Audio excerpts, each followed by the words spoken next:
semuanya. Oke, hari ini saya dalam perjalanan menuju ke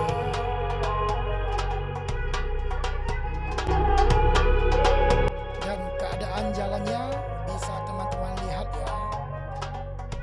Nah, seperti ini keadaan maupun situasi jalannya.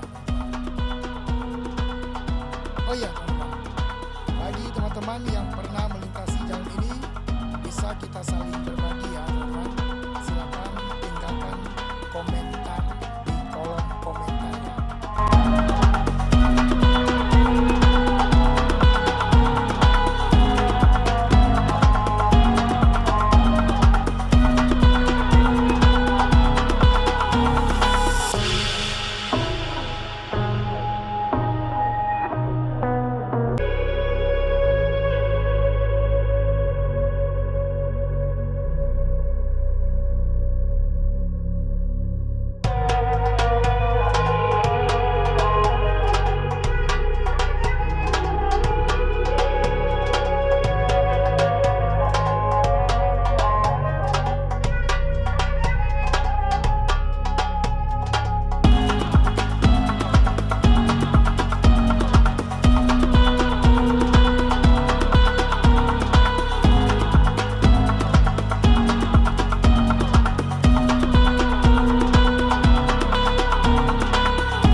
Ya, itulah tadi semua video tentang perjalanan saya.